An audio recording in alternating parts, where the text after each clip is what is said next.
السلام عليكم ورحمة الله وبركاته. أهلا وسهلا بكم في حلقة جديدة من قناة فكرة ومعلومة. اللهم صل وسلم وبارك على خير خلق الله سيدنا محمد وعلى آله وأصحابه أجمعين.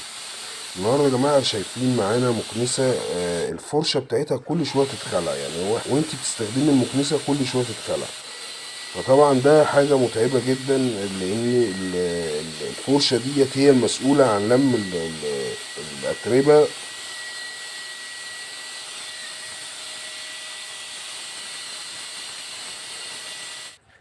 طبعا هنا احنا هنحل المكنسة زي ما حضراتكم شايفين. بص حضراتكم، ده الجزئية اللي متعلقة في الماسورة او راكبة في الماسورة من فوق. هنا في كسر، الكسر ده هو المسؤول عن ان الفرشة دي تتخلع من مكانها. طبعا هنا في كسر كده زي ما حضراتكم شايفين، الناحية التانية سليم، وجوه برضو في الفرشة في كسر زي ما حضراتكم شايفين كده، في كسر جوه برضو المكنسة. طبعا دي مع الحركة تبدأ تطلع معاك الايد عن الفرشة.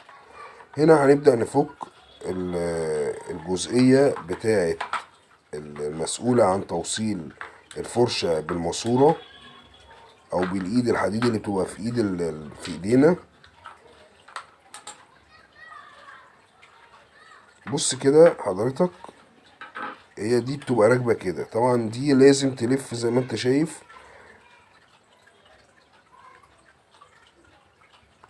وللعلم دي ما ينفعش تتربط بمسمار ثابت، لان برضو الماسورة ديت بيعدي منها التراب والشعر واي حاجة بتكون موجودة في الارض. فطبعا لو حطيت مسمار، المسمار ده هيعلق الاتربة ديت، والشعر والخيط والكلام ده هيتعلق في المسمار، وبالتالي مع مع كل مرة لازم تفك المكنسة زي ما حضرتك شايف كده، وتنضف اللي على المسمار، فده مش مستحب.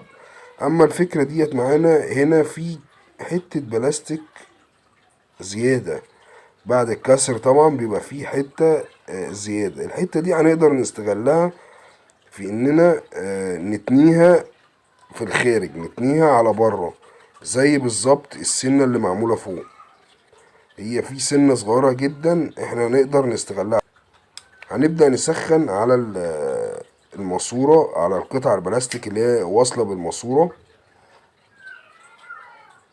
وبعد كده هنركبها وبظهر المفك، يعني مش بايدينا لان ده بلاستيك بيكون سخن.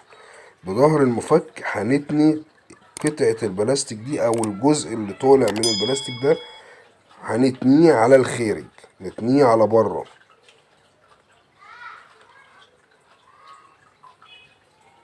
طبعا هنا انا بعد ما خلصتها بدأت اهي زي ما انتوا حضراتكم شايفين بتلف، مفيهاش مشكلة، ما بتتخلعش معانا.